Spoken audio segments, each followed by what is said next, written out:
Estamos de volta com a segunda parte do nosso programa. O Natal já está no próximo mês se aproximando. Vocês podem pedir as nossas obras diretamente na Candeia ou na Boa Nova. São 7 livros que vocês podem dar bons presentes em Natal. E agora você tem um Analisando e o Sermão, o primeiro e o segundo livro, com capítulos novos e com acréscimo de várias atualizações, porque a ciência é viva, né? Atualizações não é correção de erro, é acréscimo de informações. Então, você pode utilizar e dar um bom presente de Natal aos seus amigos com uma boa obra, para que eles possam refletir. Porque, curiosamente, essa obra aqui, ela está de acordo com Francisco de Assis, João Hus, Lutero e Kardec. Então ela tem a preocupação de fazer com que você retorne às suas origens, vá buscar em essência o verdadeiro significado da mensagem de Deus e de Jesus e da própria interpretação dos Espíritos. Porque o que é que Lutero defendia e o que é que Kardec defendia? O que é que Calvino defendia? Uma hermenêutica. Aos 27 anos, Calvino já tinha interpretado a carta aos Romanos de Paulo. Então, e todos eles defendiam esse direito. E graças à reforma protestante de Calvino, uma das coisas que a gente pode ver depois eu vou falar da questão da venda de indulgências, que foi o ponto culminante, porque naquela época o Papa Leão X, ele estava querendo construir a Igreja do Vaticano. E aí se criou, naquela época se vendia essas indulgências, nós vamos nos concentrar nisso, mas antes vamos entender que a reforma trouxe o quê? A redescoberta da Bíblia, porque enquanto a Igreja proibiu a leitura da Bíblia, que nós sabemos das histórias das traduções e todos aqueles processos que eu já falei aqui, Lutero fez o contrário, abriu. E os nossos irmãos protestantes, você vê muitas, até em porta de loja, lê a Bíblia, isso ainda é uma filosofia luterana, porque foi Lutero quem começou esse processo de abertura. Como Kardec pergunta, a quem cabe o direito de interpretar as Escrituras? A Bíblia não é mais a arca sagrada, porque a igreja assim falava e assim pensava. Então o Papa, na sua inspiração, era o único que tinha direito de receber direto de Deus. E Lutero, com muita racionalidade, não aceitou isso e escreveu as suas 95 teses para defender que a igreja tinha que voltar para o Evangelho. A igreja não podia, o Papa não poderia vender.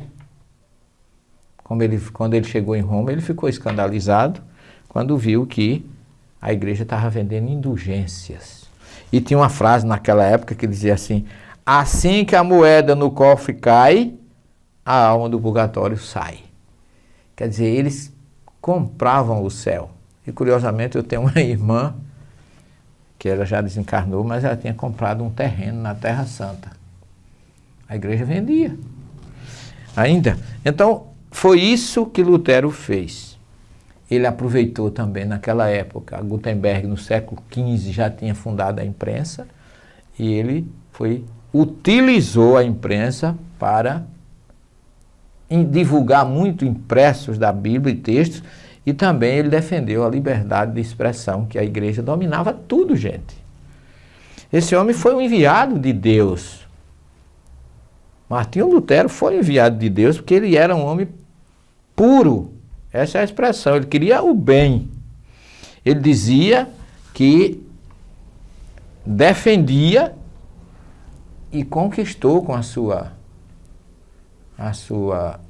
atitude, dar a César o que é de César e a Deus o que era Deus. Com isso ele conseguiu separar a igreja do Estado. Era uma coisa só. Então, tudo isso foram a educação. Ele teve influência muito na democracia, na liberdade de imprensa, porque tudo naquela época a igreja era quem dominava com seus dogmas. E então alguns protestantes dizem que, alguns teólogos, divulgadores, acham que um dos males da reforma foi a liberdade de interpretação. Não, eu acho que isso aí foi um dos grandes lucros. Todos nós temos uma forma de receber a mensagem de Deus. Por isso que eu defendo que você deve conhecer a mensagem no texto original. Que aí você vai entender melhor. Eu recebo críticas, às vezes, das pessoas que assistem minhas conferências, porque dizem que eu estou dando uma interpretação pessoal. E por que é que eu não tenho o direito de explicar para as pessoas o que está no texto original?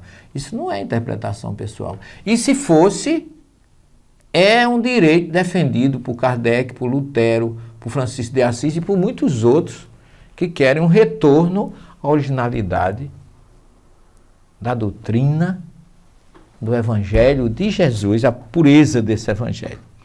Então, as vendas de indulgências foi uma das coisas que mais escandalizou Lutero. Que ele dizia que a Igreja Católica não poderia vender o paraíso. Prece, oração, isso não se vende. Por isso que Jesus diz, dá de graça, o que de graça recebeste. Isso está no Evangelho. Em 31 de outubro de 1517, Lutero afixou na porta da igreja de Wittenberg, na Alemanha, 95 teses que criticavam a conduta da Igreja Católica. Os textos denunciavam a deturpação do Evangelho, a venda de indulgências e a corrupção e o enriquecimento ilícito e a falta do celibato clerical. Que ele mesmo, depois disso, ele se casou. Além das denúncias, ele chamava o cristão ao arrependimento e à fé. Então vocês observam que era uma pessoa séria. Um homem sério, ele queria... Agora, aqui eu faço um parênteses. Se nós formos analisar, aqui eu não estou fazendo crítica, eu conheço muitos irmãos, pastores, padres, mas muitas igrejas protestantes sérias, voltadas para uma autenticidade do texto e para também acompanhar essa preocupação de Lutero. E, infelizmente, muitas igrejas protestantes precisam acordar e, revivendo esses 500 anos do protestantismo de Martinho Lutero, ouvir a voz desse homem que chamava a todos a exatamente o que você está vendo aqui. O cristão, o arrependimento e a fé. Os textos denunciavam a deturpação do Evangelho, quer dizer, hoje, muita coisa que algumas igrejas mais modernas, eu não estou aqui para acusar, citar nomes, não me interessa, todo mundo pode tirar suas deduções, mas é lamentável o que está se vendo aí, em nome de Jesus. Então, eu particularmente, como historiador, como professor de ciência das religiões e como teólogo, eu digo que estava na hora de Lutero voltar. E que nós cristãos, independente de corrente religiosa, temos a obrigação de retornar, de ressuscitar a mensagem de Jesus, desse evangelho cristalino, libertador, que realmente foi uma das preocupações de Lutero. Está na hora de que todos nós despertarmos, meus queridos irmãos. Não é dinheiro, não é riqueza que nos faz aproximar de Deus. Deus não precisa de dinheiro. Deus precisa do meu amor, do teu amor, da solidariedade, da fraternidade, do perdão, do auxílio aos que sofrem. Eu não sei se vocês sabem, mas Calvino, ele ajudava os doentes e os pobres. E ele visitava hospitais na sua época. Então, as raízes do protestantismo, elas são muito puras. O que tem a partir daí, que eu não concordo com o que eu tenho visto particularmente, mas eu sei que eu concordar ou discordar não tem problema nenhum, isso não vai mudar nada, porque cada um vai responder por si mesmo. Retornem para a pureza do Evangelho. Então, o mundo ganhou muito com a reforma protestante. E eu não poderia deixar de registrar tudo isso, né? Porque Lutero defendia também a livre interpretação da Bíblia. É o que eu faço. Não me critiquem, porque além de ser teólogo, professor de ciência das religiões, eu conheço o idioma em que ela foi escrita e vejo que todo mundo tem o direito de interpretar.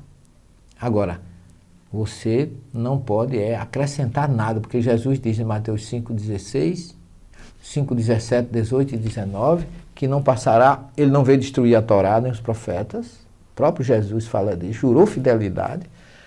Ai daqui, não passará um só iude da Torá, quer dizer, a menor letrinha da Torá não vai passar, e ai daquele que alterar um só iude da Torá, e assim ensinar os meus filhinhos, será chamado o menor no reino dos céus. Mas aquele que ensinar e praticar, porque também não é só o que diz Senhor, Senhor, que entrará no reino dos céus. Fica aqui o meu registro dos 500 anos da história do protestantismo, desse homem, que a história é imensa, eu apenas fiz pincelada, porque em 22 minutos não dá para a gente explorar o que a gente gostaria. Mas fica o meu registro desses grandes vultos que Jesus foi mandando em séculos e mais séculos para que o seu evangelho não seja perdido. E nós espíritas temos a obrigação de ressuscitar, se você quiser essa palavra, a mensagem de Jesus cristalina, como está vivida no cristianismo do 1º, 2º e 3º século. Como não temos mais tempo, agradecemos pela sua presença conosco, que Jesus abençoe a todos vocês. Até o próximo programa, se Deus assim o permitir. Muita paz a todos. Ao comprar livros, DVDs e CDs na loja virtual Mundo Maior, você patrocina a divulgação espírita do maior complexo de comunicação espírita do mundo. Compre através do nosso e-commerce. Invista em um planeta de regeneração.